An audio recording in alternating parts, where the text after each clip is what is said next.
Jim, explain to us, now you was trying to explain to me how that fertility works. Futurity? Yeah, futurity.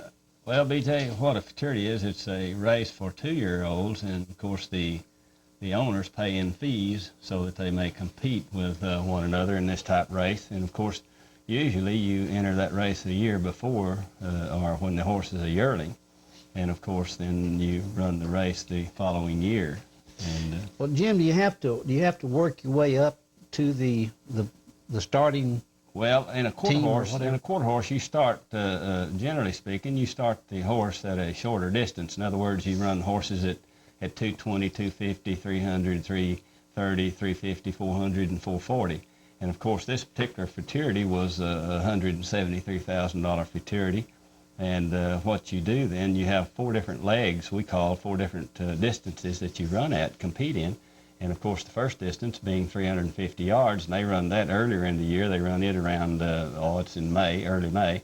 And then they run the 400-yard race. And then the 440 is in October. And this particular race that I won was the 440-yard leg of the Darrell Rose Memorial Futurity. And we were fortunate in that we did win that, and that's competing against approximately 150 horses. So I felt real proud about the win. Now, Jim, for a layperson, I don't know that much about racing. Your horse's name is like Sailing Toe. Did your horse have to run in a shorter distances before they got up to the 440-yard race? Yeah, BJ. What you usually do is at the beginning of the year, of course, a horse ages. The 1st of January every year, the horse becomes 1 year older, or even if the horse were born, for example, born in December, he'd be a year old in January. But nevertheless, at racing horses, well, you try to get them born in the early part of the year as possible, and then you start racing them when they're 2 year old. They don't allow yearling races in Oklahoma because of parimutuel racing. And of course, you don't have yearling races anymore, so you begin them in early spring, and generally speaking, you run them at a short distance because you don't want to cripple them for further on down the year, and you run them rather lightly. And of course, you start at 220 or 250. Usually you have schooling races, and then of course the big race in Oklahoma is the Blue Ribbon Futurity at Sallisaw, Oklahoma, and it's ran in March. And then later on, then the larger races, and of course the horsemen like to go to Ruidoso Downs. That's where the big purse money is, and they like to go out there. This particular race, time you divide 173,000 by 4, and then you divide that by 20 horses, well, you don't really win much. Yeah. I think our win was approximately 10,000. Let Neil zero in on this, Jim, and then you can tell us exactly what this is. Has your horse now run against all these horses in this picture prior to this race? Okay, yes, and well, in fact, time-wise, because what we have are trial heats, and of course the trial heats, you see, are ran before the finals. The week before the finals, they have trial heat, and then they pick the top 10 fastest times that compete with one another, and then the second top 10 times then run in a consolation race. So you have actually the 20 horses qualify for that particular race. Is that what you call a photo finish right there, those two? No, what you call, this is just a photo showing the finish, and the film strip showing the finish and showing the time. And if you will note that they have little dots up there at the top, and of course these dots are for time, and they measure those, and they can tell you exact hundredth of a second that you run in. And of course, just a nose distance, in a blown up photograph means the photo finish. And of course, you can just barely tell, you see. But that's clearly a good win there for us. We ran from the wire on. Well, now, you tell me also, this was on October 3rd. Now, you run one last weekend? Yes, we did. How'd you do on it? Well, that was sort of a different race for us, BJ. We entered over at Sallisaw, and of course, at this time of year, all of your futurities and derbies and things are already ran, most of the ones that have money. And of course, this particular race that we entered was multiple winners. And of course, we have won 3 or 4 times and with this particular horse. And we were in there with some class horses. And of course, the purse was only for $2,200, but nevertheless, we were competing with Jack Brooks, who's won, and Jackie Martin was the jockey. And of course, they have won the All-American 3 times. And so, and the horse that he was riding had a 104 speed index, which is, and he has a track record, and he was picked to win several of the large futurities. So you can see what kind of competition we did. And Well, Jim, how much did your horse actually win on the October 3rd race? well, he won around, I believe, BJ, around 9,000 something. Actually, altogether in that particular futurity, we won around 12,000. Good. Now, taken from the day you got the horse and all of the expenses, are you about even? Well, yeah, that's the catch to the whole thing. You see, I have the mare and I have the stud, and so of course we have to bear that expense, getting them, on the ground as a foal, and then raising them, and then coming on up, and then starting them in race training, which is quite expensive. And of course, to enter this particular race didn't cost all that much. It cost around $800, but you can see, but it's still real gratifying if you have animals that do that well. And of course, I have another one for next year. I'm hoping for bigger and better things. Jim, do you have any, do you charge any breeding fees or things like that where you might pick up a little additional money? Well, yes, I have a stud that I charge stud fees. I don't charge all that much, and it's a half-brother. It's out of the same mare that this particular horse is out of. Every one that she's produced are AAA horses in the racing industry. Of course, that means 90 or above speed index, and of course, you charge, according to what you can get sometimes. But generally speaking, this isn't very much unless you're a known person as far as the horse industry is concerned. Well, it just takes time, doesn't it? Right, that's right. You just can't compete with guys like Ralph Sylvester and Walter Merrick and those type horsemen, because they've been at it for years, their lifetime, and they know, they have great animals. And this is a sideline for you, isn't it? Oh, yes, it's just a hobby with me. Hobby I with enjoy them very much, and of course I've learned a great deal about horses, and I really appreciate the fact of getting a winner once in a while, and this old mare has produced me several winners, and I've really enjoyed it through the years. Good. Well, Jim, we're proud of him, proud of your horse too. Now let's get down to the tax deal. We're going to be voting today and up until 7 o'clock tonight. Jim, how long you been on city council? Well, it'll be 8 years, BJ. I've been on the council. 8 years or 8 terms? Well, no, 4 terms, 2 years terms. Okay. Yeah, okay. I thought it was longer than that. Yeah. Well, we do have a 1-cent sales tax going on today, and if you can give us some facts and figures on where we are and where we're going to go. Okay, first of all, we already have in the city of Sulphur, we have 3% sales tax, and that means that for every dollar you spend, 3 cents of that comes back to the city. Now, 1 cent of that was for the street and water improvements and all. As you know, you were on the council, we served together, and we had a CDBG grant program that was begun, and 4 years ago. Of course, this tax will end. The present 1 cent sales tax that they're referring to or voting on today would normally end the end of this fiscal year. And of course, what we've been using that for is for our water and street improvements, and it was earmarked for that. Now, the only thing that I disagreed with was the fact that we could not use any of those funds to purchase equipment. And I felt personally that, if you can buy materials, then certainly you need to apply it. And of course, the only way we were able to do that was through the bidding process of hiring private contractors. And I'm not for going into competition with private contractors, but I am for, when it becomes a city's entity and city's business, that I am for doing it as efficiently and as good as we can do it. And the only way that I can see that our city can do that is by having their own equipment, and since we already have salaried employees, it would be a lot greater expense to have those people do these particular projects. Plus, in these grants that we receive, many of those grants, you see, you can do in-kind service, in-kind work, which means that you can apply that to the amount of the grant that you receive, same as money, and thereby saving thousands and thousands of dollars. And of course, if you don't have the equipment to do it with, then you have to bid that. And of course, with this 1 cent sales tax, it would be for an indefinite period of time. And they're trying to say part of it's for the sewer plant. And I have no quarrel with that, except that we need to ensure when we're going to spend these funds that we're going to get our dollar's worth. In other words, if we're going to do something to our sewer plant down there, for example, we need to ensure that it's going to be kept up properly, maintained properly, and function the way that it should. And the only way you can do that is to see that there's certain measures taken to see that this is done. And in the past, it hasn't been done.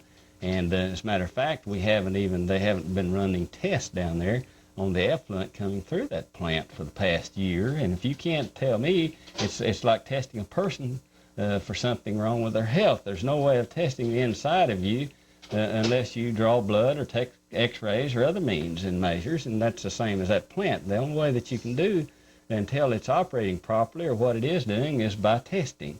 And of course, the thing that you test down there is the effluent. When you run it through the plant and it's treated, then you test it and you can tell the efficiency of your plant. And that's and of course, again, when we called the vote on it, we could have voted on it in March. We have a regular election coming up in March, and there's 5 polling precincts for those 3.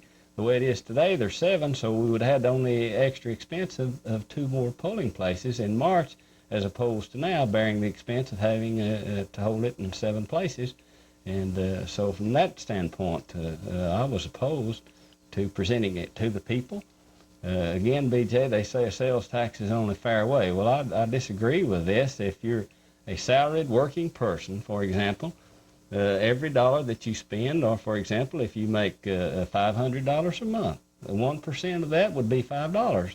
And of course, if the user pays for the services of this particular sewer plant, for example, the cost of it would only cost him $2.50. So if you make $500, then 1% of that's $5. I personally had rather pay $2.50 than I had $5. So from that standpoint, and we have many inequities in our system, in that we're not charging those that are receiving the service. Again, I believe everyone should pay their fair share. And of course, like our National Park Service down here, I'm certainly not opposed to a park.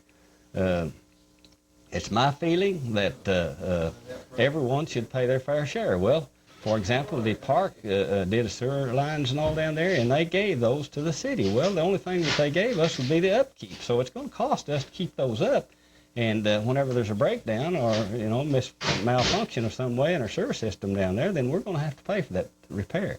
And of course, like for example, our Veterans Center out there, and I'm a veteran. I'm for helping them every way in the world, but our state's getting 4% sales tax from our city now to support those institutions, and they should pay their fair way just like anyone else. And of course, they're only paying $25 a month. They have 170 patients. They have 5 quarters out there, and of course, they're paying $25 a month for the service of their sewer fee. Well, these kind of things, you see, should be looked into, and they are receiving the funding to pay the service, and I'm sure they don't mind paying it. But the problem is, we need to reevaluate our services and our charges, and come up with a better way of seeing that the people are not overburdened with the tax. And again, there's many things about it that I could go on and on about. And well, Jim, do I hear then that you're not actually you're just not for the wording of the new sales tax? Is that's generally correct, BJ. What I'm not for is, for example, I think that if we pass the tax, that we should be able to buy equipment to do things with, in other words. And and they say, well, they don't want to pay salaries out of it. Well, we're already getting 2% sales tax, and I'm sure that salaries are being paid out of those. So if you collect 3 cents, which cent are you going to say that the salary's not coming out of? I mean, let's face it, that to me doesn't sound reasonable and proper. I mean, and after all, if you're going to hire something done, those people that are doing the work are going to receive salaries for doing that work. Mm-hmm. So I had a lot rather see that our city employees, many of them are not receiving a livable, they're under poverty, they're at a poverty wage, and they're not receiving the proper pay for a job that they could do. And if you hire someone, those people are required, they're going to have to pay, good salaries to get the thing done. So we're going to pay it one way or another. For example, if you bid a project and it takes about 6 different things that you have to pay. For example, you have to have an attorney to draw up the specs and everything, have to have an engineer, you have to have bonding companies, you have to have added insurance. We already are overburdened to the hilt with insurance. Goodness sakes, we can't hardly meet our obligation now for paying insurance. Well, you have to pay that again when you hire contractors because they have to carry it. Either that or you have to furnish it, one of the two. That's the only way you're going to get it done. Is that hurt on city property, working for the city? Is that additional insurance you're talking about? That's additional, absolutely. They have to carry that, and you have to have all kind of fees, publication fees. Those are not cheap, and I'm not opposed to those people receiving those fees. They deserve them if they do the work. But I feel like that our city needs to reevaluate. In other words, if we're going to have a street program, we need to designate what we're going to do and when we're going to do it, and try to stick with that program and do it, and not just haphazardly apply, because we've got, pardon me, X amount of dollars to apply this just haphazardly because you've got a friend that wants a street paved, or you've got some, you live in a certain area, or you think this about that, which, many times I'm human myself, and I'm influenced by, the dictates, the want of people, and certainly all the rest of the members are certainly that way. And of course, they got on here and they were interviewed and they gave their reasons, but many of them, to me, you see, were trying to criticize the past. And in my opinion, we have done good and great things down there. I know that I've tried. You were on there, and we did many things. And one of the things that we're going to have to do is start reevaluating all of our programs, like our landfill, for example. I do not want in the landfill business. I don't think there's any person on the city that would want in the landfill. But nevertheless, it's something that the city has to have, and you're going to have it from now on as long as the city exists. So in that respect, what we're going to have to do is face up to the fact that we're going to have our own landfill sooner or later. And certainly these things have to be met. And it's a challenge sometimes because people have differing views, which is their right. And I really appreciate positive, constructive, different views. I don't appreciate people just simply wanting to criticize many times me, for example, for having my own views. And if they have a constructive, positive point, I'm willing at any time to discuss that. But what I don't discuss and won't discuss is someone just wanting to criticize something that I'm doing or trying to do as far as a council person. And the thing that I will do and continue to do as long as I'm on there is do the best I can for the city. Well, that's broadens it out pretty good, Jim. I'll tell you, you brought up a couple of points that I didn't know about, too. Well, listen, if you got anything else to add at this point? Well, no, I would just hope that whether the sales tax passes or not, we're going to continue on as a city, a good city. We're going to continue on to have good things. It may mean that we'll have to reevaluate our management or reevaluate the things that we're doing as far as services to our city and try to do them differently. But it's also going to be, incumbent on us to see that our tax dollars are spent wisely. And the only way you can do that is just not throw out a haphazard plan and say we're going to do such and such. You need it in writing. You need an orderly, progressive type thing. Well, Jim, we appreciate you coming in, and I want to wish you luck on your next race, too. Maybe win you some more money. Thank you, Might BJ. Thank you. I hope so. Thank you. Thank you, Jim. Folks, we went over and talked to Harold Oakley today. They're getting ready to have a big cookout for the football game over there this Friday, and we got a nice interview with Harold. We'll be showing that right after this commercial message. Step into the world of Radio Shack at Arbuckle Sports Center. Arbuckle Sports Center is your headquarters for fine quality Radio Shack products, such as Archer component parts and TV antennas, Tandy personal and business computers and accessories, Realistic radios, stereos, scanners, and toys. Tandy, Archer, and Realistic are just some of the name brand items you'll find at Arbuckle Sports Center, your Radio Shack headquarters just east of Davis. My poor eyesight was making my life miserable. I couldn't read the paper. Then I found how simple cataract surgery had become. One-day surgery that's painless. In fact, cataract surgery has made me self-sufficient again. I enjoy reading, needlework, and especially my grandchild's precious face. If your vision is cloudy with cataracts, consider cataract surgery. It will turn your world around. Medical eye services. Call toll-free 1-800-CARE-EYE. Trying to find that special gift for a friend or relative? try Bible Land Christian Bookstore at 210 West Muskogee in Sulphur.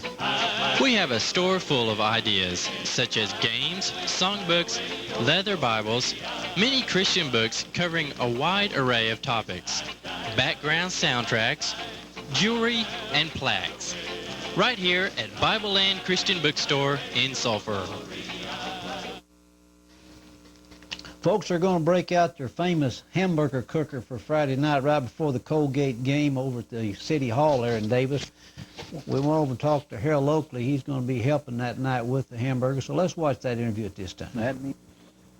Well, Harold, I understand that the Kiwanis Club is after it again. Now let's get into this popcorn first. I bought some of this. Y'all still got some of that on sale. How much you selling these for This now? box is $2, and it's got 4 packages, has the oil all in it, and it's ready to go, and it is some of the best popcorn you've ever seen. And, of course, that goes for the Kiwanis to try to help for their projects and things. So if you need some popcorn, come by and see me or go to the City Hall. Jerry Fullerton still got some over there at the City Hall. And that is good. I agree with you. It's good popcorn. My wife and I bought some here a while back and eat it.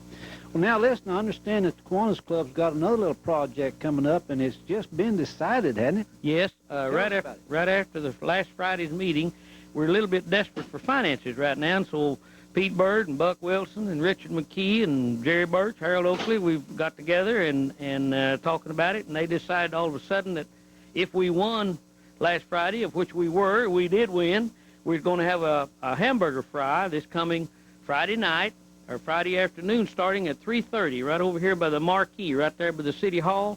Going to have some good hamburgers. You can get a hamburger and a Coke or a pop for $1.50, and the proceeds goes for the Kiwanis to try to get them back on their feet a little bit.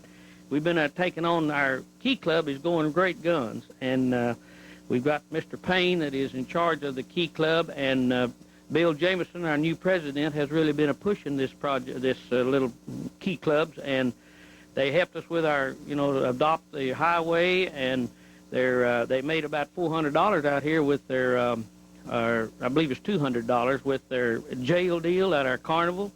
And the kids young people are really going after it, so they're going to be working, and they're coming each Friday to our club, and we're feeding them and taking care of them and being involved in it. So I'm real proud of that project, and I don't get any credit for it, but I know they're doing. Old Mr. Payne and them has got these young people after it. They came and took over the whole club last Friday, and they run the show from the word going. Wayne Carlton was vice president, and he's in charge, and all he had to do is just sit there and look pretty. He didn't even have to do anything. But again, our hamburger fry is very essential, and anybody wants to come by, you can get a hamburger and go on down to the football game, and we'd appreciate you coming by and buying a hamburger from us, B.J. Have plenty of time to come by and get them a hamburger before they go down. Right. Well, now, you call it a pancake cookout. How'd that come about? Well, B.J. Fields walked in here and said, Harold Oakley, you're going to have Jim Oakley, you're going to have a pancake supper, and you got me all off on a tangent here, B.J. Harold, Neil and I used to get over quite a bit and make your Kiwanis meetings with you back a year or so ago when we was covering all the football games. Right. How's your club doing? How big is it now? It's grown a little bit. We lost one member, but we've gained a couple of young members, and the last one is Brian Healy. He'd come back and joined the club about 2 weeks ago, and so our club is stable. It's about 42 people in it now, 42 men in it, in our club. And we're doing real good if we can just get our projects going. Foy Stout was over this morning and said that if we'll all get together with our training, that they'll furnish us they'll furnish us some jackets and some yellow stripes and give us some different things to work with our Adopt a Highway deal. And he's planning a meeting of the 3 clubs, including the Key Clubs, to join with this to where we can have some training, and then we'll get some real nice yellow streamers to keep us from getting run over and everything out there with it when we clean our highway up again in about 2 months. Yeah, well, it's going to be in February. Yeah, right. I think that's when it's supposed to be. Well, Harold, we appreciate the interview, and we do appreciate you giving us a few minutes, but the cookout will be this Friday at the City Hall. Right, at 3 o'clock. East of the City Hall. Yeah, just right in front of the marquee. And it's from 3:30 till 6:30, and you can get a good hamburger and a pop. They are good, ain't they? They are good, I guarantee it. Okay. And we appreciate Channel 7 so much for putting this on for us. Well, we're glad to help. Thank you, Harold. All right. Hope Neil and his daddy gets feeling better. Both of them have been out of the weather, I understand. Yeah. So we got to get them well so they can get out of here. You ain't joking. I didn't know. Thank you now, Harold. All righty. Harold Oakley, Mr. Kiwanis over in Davis, he gave us that little interview, and we appreciate that. Folks, we're getting ready to have our AIDS prevention education Tuesday night at 7 o'clock at the Sulphur High School cafeteria. We got an interview with the guy that's going to be putting that on, Mike Moore. He's from Ardmore. We'll have that right after this commercial message. Coleman has always been proud of all its heat pumps, air conditioners, and heating equipment. And now Coleman proudly introduces 2 new gas furnaces that will save you money 2 ways. First, they're energy efficient. Coleman's THE, the high-efficiency gas furnace, is up to 92% energy efficient, and the Deluxe Energy Saver up to 82%. Best of all, they're affordable. So call your Coleman dealer today. Your Coleman dealer in Murray County is Arbuckle Services. Call 622-2582. Beyond just like you, above and beyond what we have to do, ensuring the best in life for you. When it comes to life insurance, nobody goes above and beyond like your Prudential representative. You take pride in your life, so do we. Going above and beyond is our policy. The love, the protection, above and beyond. Come join us at the American Legion Post number 148 in Sulphur. We play bingo every Monday and Friday starting at 6:30 p.m. Everyone welcome. That's bingo every Monday and Friday at the American Legion Post number 148, West Muskogee and 5th. Mike Moore is with the Mental Health Services of Southern Oklahoma, and they are conducting the educational training for the parents on the meeting that we referred to. We went over to Davis and talked to Mike. He's conducting the meetings over at Davis also this week. We got a real nice interview with him, so let's watch that now. Well, Mike, now you will be in Sulphur tonight at 7 o'clock at the high school cafeteria, and exactly what are you going to try to cover tonight with the parents? Well, we'll be letting the parents know what kinds of materials will be covered in the AIDS education with the students. We'll talk about the law that mandates this education and how it's written so that parents have some options for their own educating of their own kids without us being involved. Specifically, we'll address the curriculum itself and show the audio-visual type materials that we'll be using to spread this information among kids. Mike, I hear you saying that if a parent does not want their student to go through this training, they can prevent them from that. Is that correct? Sure. The legislature wrote it into the law that a parent can, through a written request, withdraw their son or daughter from the education, and this allows for parents who object to it to have that option available. Do you get many people that does not want their children to have this education? Oh, very, very rarely do we see that, and it probably is good that we don't, because those same kids are going to get the education. They're just going to be getting it from 14 and 15-year-olds instead of us. So I think most parents recognize that this is important education and something that should be given by a person who's knowledgeable. And we've yet to have much withdrawal from our classes. So what it boils down to tonight in Sulphur, you'll be training the parents into what you're going to be training the students. Is that about it? That's right. That we feel like it's important for all people to have this knowledge, so we'll certainly be telling them about the AIDS virus and the different forms of the infection so that they will be better informed people as well as knowing what their children are going to learn. Then when will you start the student training in the Sulphur area? I believe it's the week before Christmas break. It's the middle of December. We have a three-day continuum of education for the students in grades 7 through 12. In Sulphur? Yes. Okay, now Mike, we know how you're training the people. Where did you get your training in AIDS? Well, we started last February in recognition that this education was going to be mandatory for students, and we've attended workshops by the State Health Department, the Oklahoma Blood Institute, and a number of other workshops by universities in the past year that has educated us. We've read all the materials that have been released by the Centers for Disease Control and by the U.S. government related to this virus, and it's difficult to stay up to date with all the information, but we have established an understanding of the disease itself and feel competent to address these issues. Mike, if you can, give us a real quick, brief outline of what you will be covering with the students for prevention of AIDS. Well, we'll define the term acquired immune deficiency syndrome. We'll tell them about how the disease developed historically and passed through the United States. We'll discuss the forms of the virus, that is, that most people who have this virus do not show symptoms, and then they progress to more serious kinds of illnesses and eventually to AIDS itself. We'll talk about those kinds of activities that are at greatest risk to spread this virus and ways that they can use this information to keep themselves from being infected on a personal level. Good. Have you been receptive quite a bit now? I know you've trained about 18 schools. Have you been pretty receptive by the students? Well, we've not been in that many. We have that many scheduled, but we've been in 3 schools so far, and we've yet to have any problems that we know of. That the students handle this material on a mature level, and we're able to see some changes in both their misconceptions about the disease and their attitudes toward those people who have it and the behaviors that brought this disease into their lives. Well, Mike, we appreciate it very much, and we'll be seeing you in Sulphur in the near future. Okay. Thank you. Folks, Mr. Hale McKee over at Davis was honored recently at the Will Rogers World Airport for his World War II deeds.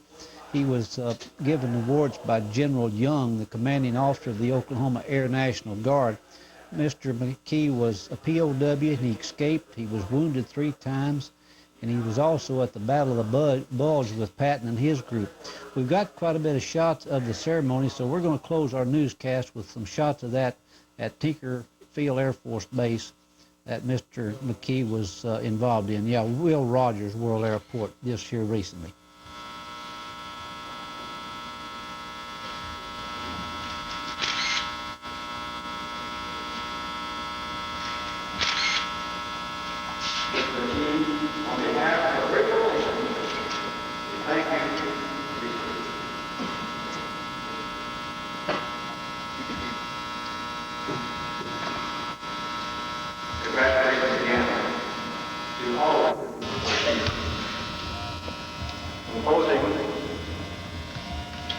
I would like to thank all of those who worked so tirelessly to make the extravaganza last evening such a resounding success. It was without doubt the highlight of our social activities for this year, and I know that the money raised for the Children's Hospital will bring joy and comfort to many. And a very special thanks to the band of the Oklahoma Army National Guard for providing us music last evening and to this ceremony today. We appreciate the opportunity to join together as partners on these appropriate occasions. In closing, I extend to each of you my best wishes for a happy and peaceful Thanksgiving.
Your independent grocer in Murray County is Monjay's IGA, located at 1601 West Broadway in Sulphur. We're here to make your shopping convenient and pleasant with fresh produce, courteous personnel, wide clean aisles, well-stocked shelves, a wide variety of meats cut fresh daily, plus special cuts made to your liking, quality dairy products and staple goods. Also, the perfect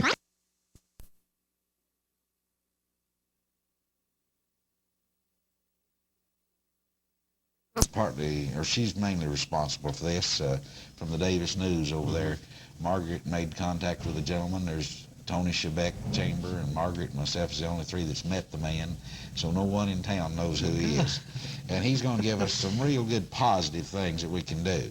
And you tie that in with the meetings we're having, and then you take that kind of a meeting, and if we keep promoting the thing the way it's going, then we're going to see some cohesiveness of the things that we've done. Okay, Jerry, let's back up just a minute now. The town meeting will be next Tuesday. Next Tuesday, the 15th. And that'll be at 6:30 at City Hall. City Hall.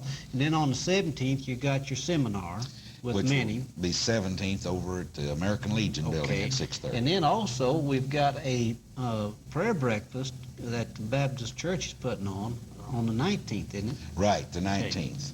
And is there any charge for that prayer breakfast? No. Okay. And we feel that the Kiwanis Club, the Chamber, the BNPW, the city, everyone so far, we've had nothing negative about anything we've tried to do. We haven't had anybody come in there and try to be a sorehead or something. We've had nothing but cooperation. And you know, you can do something when when you have cooperation. And that's what we're banking it on, is that the people are interested, they want to cooperate, they want something to be done positive. And you know, the only one that's going to do it is the people. Exactly. They're going to be able to do it. Well, let's brag a little bit about Jim Blue and his Turner Falls exhibit over at the job fair. He won second place, didn't he? Yes, he and Vicki Bowerman, they took our display. It was in the picture of it, it was in the Davis News. Took our display and we put out literature. We passed out information on Arbuckle Wilderness. We told them about Cedar Rapids water slide. We told them about Turner Falls and the camping, and then we gave away some free tickets. Weekend camping spree was given away to someone that won in Stonewall. And out of 60 or more exhibits, we won second. And they're to be commended because they did some of that work on their own after hours. They took the exhibit over to the Chickasaw building. We were there to talk with people. We didn't have a lot of jobs to offer, but we felt like those people there ought to know something about Turner Falls.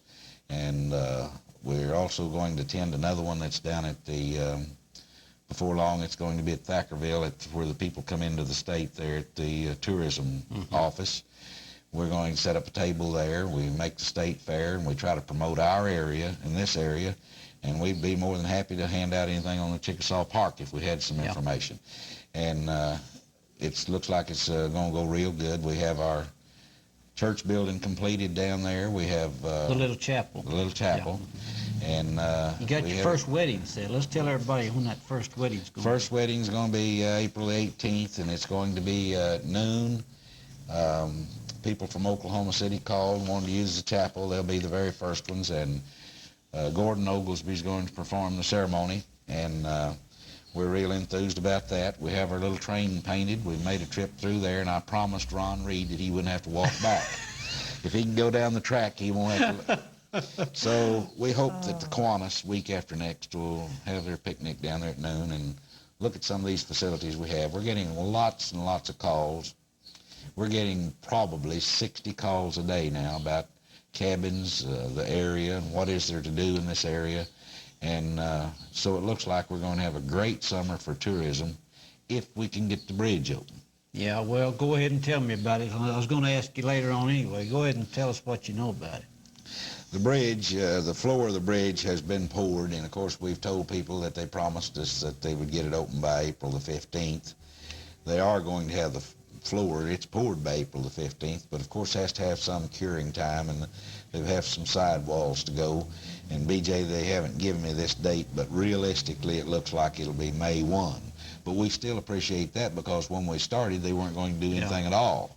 So if we can get that thing open by May 1 and the tourists come on in, and town ought to start buzzing a little bit, and fishing and everything ought to be great at the lake.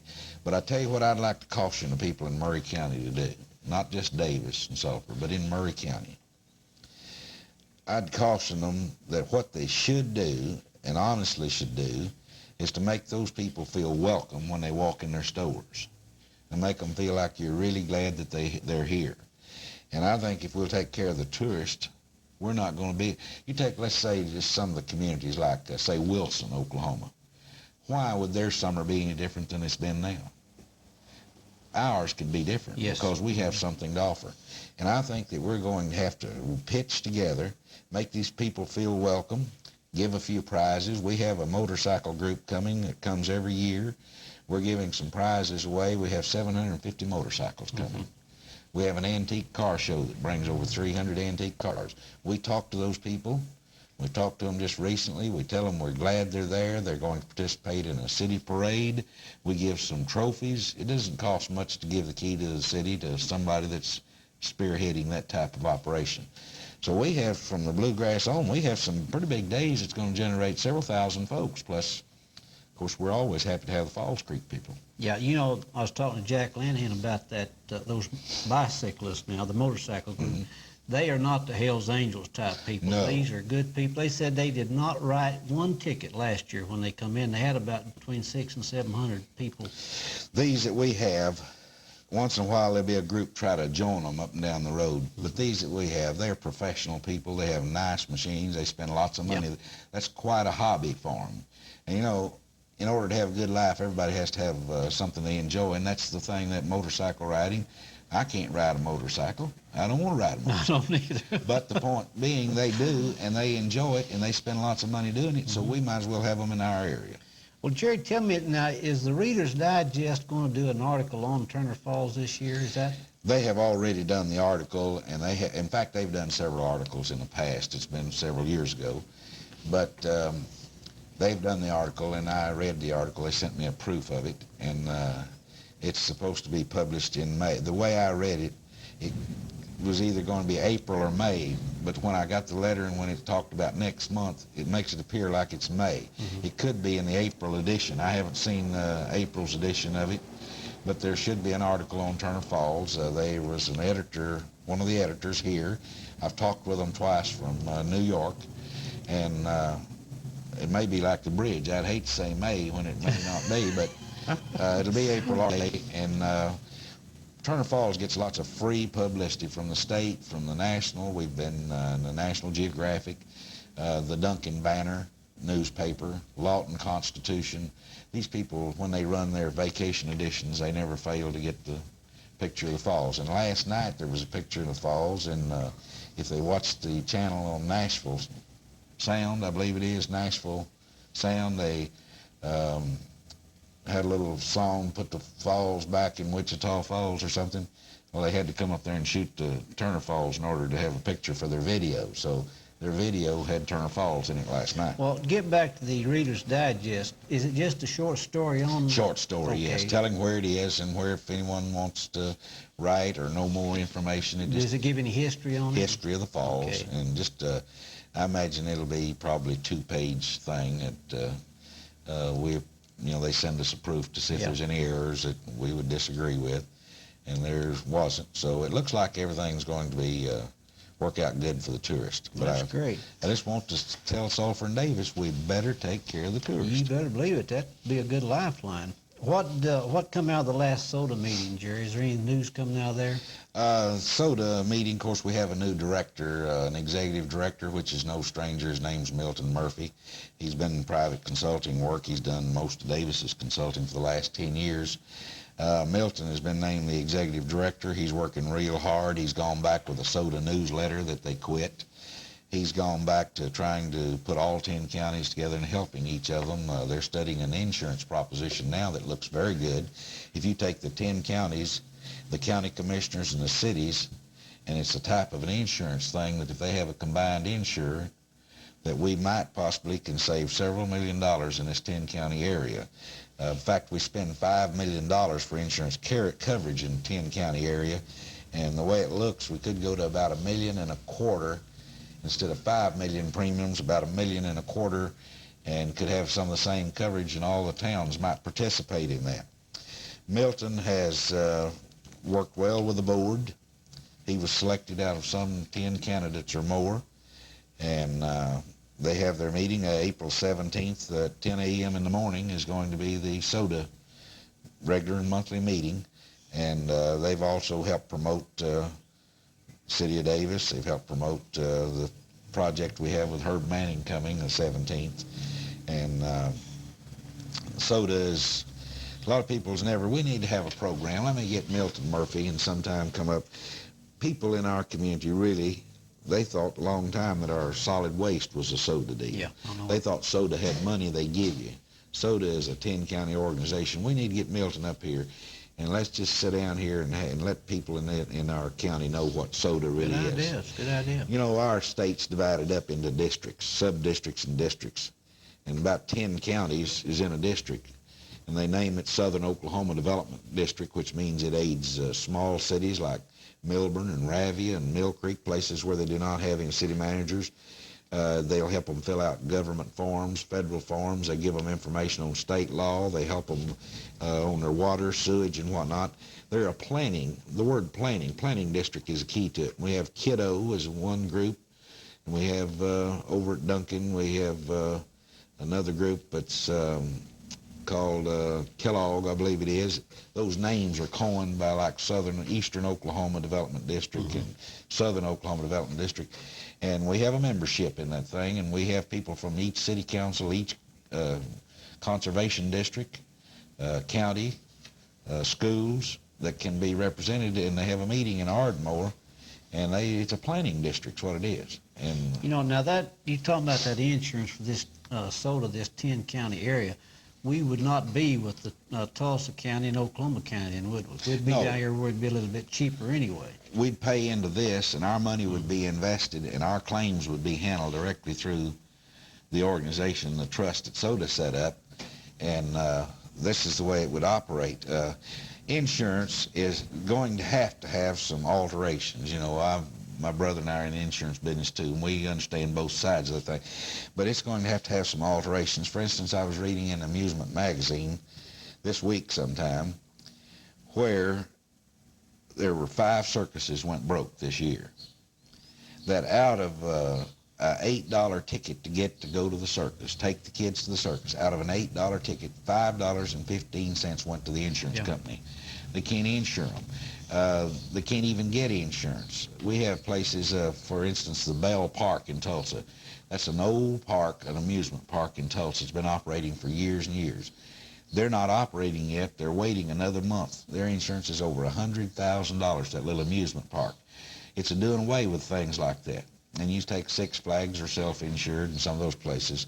But circuses and carnivals, you're not going to be able to get them because you can't afford the liability, the exposure. And until we can do something about becoming self-insured, doing away with having no insurance, people suing themselves, and they can see, because a lot of people won't even sue you if you don't have a good insurance policy. No, yeah. So you've got to take these things into consideration. Well, listen, Jerry, now you griped last time you was over here about having enough time. Look how much time we let you have Are we today. through already? Well, yeah, I've got another good-looking man sitting over there we're going to talk to, too. Now, if Oscar Wilkie gets over here. No, Oscar's going to talk about sports. Oh, we got a okay. big golf tournament going on out here today. Good. Well, Didn't I win that last year? No, this is a different. This is high school. That's different one. Hey, now go ahead and get Milton lined up, and you call me. I'll We'll do get it. him. Y'all just sit here and rap about it. And I really believe that people, because they've always heard of soda. And, you know, we had a garbage, ARDA was they helped set up a garbage thing one time. Well, they got called for pick up garbage, and soda used to laugh about that. They'd call Ardmore and tell them they wanted the garbage can empty. And they'd call the garbage company and want to talk to soda. So I think communications is the name of the game. Oh, yeah. And Well, that's a good idea, though. We can just set us some time aside and let you and Milton rap about the whole soda situation. Then what some of these, I know you got more than that coming up on soda, so maybe you can just bring us up to date on all of it. Okay. Appreciate Yeah, we're going to meet the 17th, and then I'll be back and talk with you then. Well, we're going to be in touch with you. You got a lot of good things going over Davis, and we sure want to keep in touch over there. So thank you very much, Thank Jerry, you, for coming in. Ray Ashford, the Oklahoma Highway Patrolman out of Davis, we're going to speak to the BNPW tomorrow here in Sulphur. It's at noon at the Chickasaw Inn at the regular meeting. The public is invited to this, and Ray is going to show a film on self-defense. Plus, he'll give you some tips. So if you want to sit in on that, just come over to the Chickasaw Inn tomorrow at noon and with the BNPW and watch Ray Ashford. He's a real good individual. I know he's going to be able to give us a lot of information. The commodities will be distributed now coming 16th and 17th for Sulphur. It'll be from 9 a.m. until 4 p.m. at the American Legion Hut here in Sulphur. They'll be over in Davis on April the 16th. It'll be from 9 a.m. until 3 p.m. at the Senior Citizens Building. So you might mark those down. One other thing I'd like to call your attention to, if you've noticed a lot of blasting going on south of Sulphur and Davis, it is the Delta Mining Company. They said they would be blasting through April the 17th. So when you hear these little explosions and the windows rattles, that's what it is. Delta Mining down at Mill Creek doing some blasting, and it will be running through April the 17th. So we've got a few more days. And I have in the studio with me a very good-looking young man. We went out to the golf course this morning. You're very observant. Thank you very much. We went out to the golf course this morning and talked to some people and got some shots.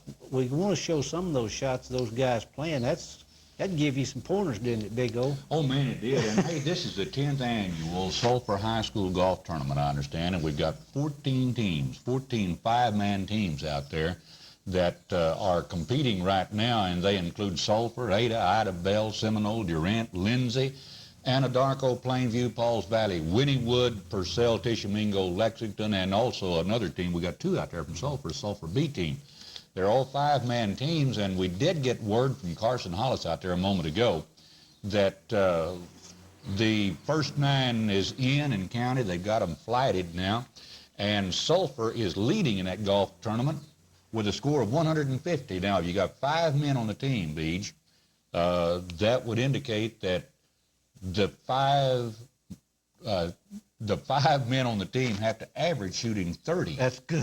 Hey, that's not too shabby, I'll guarantee. Now, Ada is a defending state champion in our class in golf, and they're out there. And, of course, last year Ada's the one that beat Sulphur out, and the coach and some of the boys out there this morning were telling us that they're really gunning for Ada today. And Ada is 12 shots off Sulphur's pace right now at the end of the front 9. They have a score of 162. Now, in second place is Ida Bell, and Ida Bell been kind of a dark horse. I don't expect Ida Bell to stay up there in the backside. I kind of expect Seminole to come up and maybe come around. And Ida Bell's at 157, Seminole's at 158, and Ada's at 162. I would expect Seminole to kind of come on a little stronger on the backside and perhaps take second place, but I'm still picking Sulphur number 1. I am too. They're good looking good. In the B flight, Anadarko right now is leading. Lindsay's second, Pauls Valley third, and then Durant and Wynnewood. And in Class C, Sulphur B is leading the way. Well, they're tied. Well, they're tied actually, but Well, they're leading because we're from Sulphur. But anyway, Sulphur B and Lexington in the C flight are at 184 apiece, and they are some 8 shots ahead of next place Tishomingo. So it looked like both Sulphur teams are doing quite well out there right now. And incidentally, Carson did say that if anyone would like to come out and watch some real good high school golf, they're playing right now out there, and the public is invited to come and to watch. But of course, if you go to a golf match, you're supposed to watch very quietly. But you are encouraged to go out, and there's no fee to go and to watch the boys play. And BJ, you and I were out there, and hey, they look good. Yeah, we've got a tape on an interview with Carson that plus some good shots of the golfers. So why don't we watch that at this time? If we can just show, Neil, we can show some of those shots those boys shooting, because they do have beautiful form. They're good golfers. Well, the Big O, Oscar Wilkie here, along with Channel 7 Sports now, and I'm here with Carson Hollis, who is the owner, manager, and operator of Sulphur Hills Golf Club. We have a high school golf tournament going out here today. Carson, can you tell us something about the tournament, what kind of tournament it is, and any other thing that you might have that might be of interest to sports fans? Well, Oscar, we have, this is our Sulphur High School Invitational Golf Tournament. I imagine this is probably about our 10th annual tournament. We have 14 teams from various schools around Oklahoma competing in this event. It's an 18-hole medal or stroke play tournament, and it's a beautiful day here at the golf course. The boys look great. They're real happy. They're very enthused, and I look forward to a real fine day on the golf course, Oscar. And it is a metal play tournament now. They will come in at the end of 9 and be flighted. Is this the way it works? Yes, they'll play 9 holes, and then they'll come into the clubhouse, and we'll flight them into 3 different flights, and then send them back out for the final 9 holes. We also have 10 individual medalist trophies that we will award to the 10 individual low players, plus we have trophies for the team winners. Okay, and I was privileged to come out and play just the other day. I got to play 9 holes out here, Carson, and may I say congratulations to you and to your crew. You have this golf course in excellent shape. The greens are absolutely marvelous. The fairways are mowed well. Hey, it's a pleasure to be out here, and like you say, it's a beautiful day. Well, thank you very much, Oscar. We really appreciate that, and we appreciate our people here in Sulphur who give us all this support, plus the other surrounding areas. We really appreciate it. Okay, the Big O right here with Carson Hollis at Sulphur Hills Golf Club and the Sulphur High School Invitational Tournament. We'll be back and let you know who wins all these things after a while, so stay tuned. Channel 7 Sports. We'll keep you informed on the outcome of that tournament. We're going to go back out this afternoon a little bit later on. We'll have it on tomorrow's news, all the outcome. We also got a interview with Ron Thomas, the outgoing chief of police here in Sulphur. He's going to Houston, so let's watch that interview. Well, we're trying to get the tape ready, folks, but we will have it. Ron come in this morning and told us what all of his plans are, so let's let him tell you right now. Hello again, friends. This is the Big O, Oscar Wilkie, in Channel 7 Studios, and I'm privileged to have with me right now Chief Ron Thomas, Chief of our City Police Department. And, hey, I really appreciate the work you've been doing, Ron, but I hear that you've had let me back up. You don't have to resign, but you have resigned in order to accept a position in Houston, Texas. Can you tell our viewers anything about this? Yeah, I have resigned. I resigned Tuesday. I gave Mickey Webb, the city manager, a letter of resignation. I've decided to move to Houston and get back on the Houston Police Department. I had been, before I came here, I was on there 7 years and been here 4, so I'd like to go back and go to work in Houston, and I'd like to go back to college down there, get my master's, and give me time to do that. They've given me some pay, you know, that's always an incentive. But I'll be in radio patrol down there in Houston, and I'm just looking forward to going. I feel bad about leaving all my friends. The 4 years I've been here, I've made a lot of friends, enjoyed working with a lot of people, the city employees, council, and Kiwanis Club. I've really enjoyed it. I really feel bad about leaving my friends. But, I think the move, I think I'll enjoy also. Well, Ron, I can certainly understand how you feel. In my line of work at the church, it seems like we move pretty regularly, and you always have a lot of friends that you have to leave behind. But on the other side of the coin, you've also got a lot of friends spread across the country. You can come back and visit. You can always, yeah. Okay. Ron, you say you'll be in radio control down there. Now, will you be in an instructor capacity, or what kind of is your job description? Before I was a field training officer, and I'll be that again, and then I can take the test, which is in the next 2 months, I believe, for either detective or sergeant. So there's a lot of room for advancement in a large department like that. They have all types of different divisions, you know, I could transfer to. So there's a lot of opportunity in a large department. Okay, now you came here from Houston about 4 years ago, and you already have a home down there, I think, that you will be able to move back to. You weren't either weren't able to sell it or didn't want to sell it, but you do have a house. For the 4 years we were here, we were trying to sell it, never could. So I guess it was a good thing we didn't. We've had it rented, so it hadn't been any problem. So yeah, well, the good Lord seemed to have a way of working these things out for us, didn't he? Maybe what was down the road, I'm sure. Okay, Ron. Now you've been very heavily involved in community activities, and this is one way a lot of us have gotten to know you. What about your work down there as far as, say, the Kiwanis? I know that you're second vice president here for the Kiwanis Club. Do you intend to continue this kind of activity down there? Yeah, I really do. I've gotten involved here in Kiwanis, and I've found that it's a very good organization, and we do a lot of service activities for the community, and I really enjoy working with everybody. And I think, you know, anywhere I go, I would like to stay in Kiwanis and just help the community wherever I'm at. And I know the convention this year is going to be down in Houston, so maybe I'll see all of y'all down there, some of the people from Kiwanis. Hey, that'd be great. Now, the wife and kids probably stick around here until school's out at least. Yeah, they will. Okay, anything else, Ron, you can think of you'd like to say? Again, I'm not supposed to editorialize on these interviews, but golly, you're a good friend. I appreciate the work that you've done here, and I think you've done a fabulous job, and I think that's borne out by your being able to get the position that you're going to. So congratulations on the job you've done here, on where you're going, and we're going to miss you, buddy. Thank you. And I'm going to miss everybody in Sulphur. I just want to say I appreciate the opportunity to have worked here in the police department. I've got to do a lot of things I wouldn't have got to do, try different things. Met a lot of people, got to work with the park and the county and the troopers and all the business people in Sulphur, and I've really enjoyed it. Okay, folks, you have it. Ron Thomas is going to the big city of Houston, Texas, and we wish him Godspeed and all the success in the world. Oscar Wilkie here, along with Ron Thomas, Channel 7 News. Thank you, Oscar and Ron. That's it for this newscast, ladies and gentlemen. We'll see you later.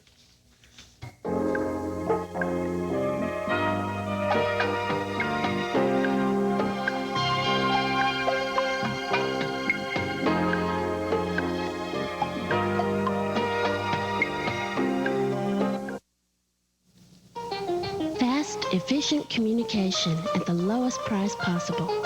Friendly service with a smile. Adequate personal accommodations. These are a few things the Chickasaw Telephone Company stands for. The Chickasaw Telephone Company realizes that your needs are their greatest concern. In a fast-moving technological society, the Chickasaw Telephone Company is a front-runner for progress and service to every individual with whom they do business. Look to them for leadership. Chickasaw Telephone Company. Sulphur Community Bank, we've got a savings plan that's just right for you. If you want to keep your savings right where you can get at them anytime you want, you need one of our regular savings accounts. Or if you've got a lot of money you can tie up a little while, you might use one or more of our money market certificates. For people with cash they can save for a long time, we've got tax-free accounts and a 2.5-year investment certificate. Sulphur Community Bank, the pacesetter in Murray County. Channel 7 brings you Murray County News with B.J. Fields, brought to you over the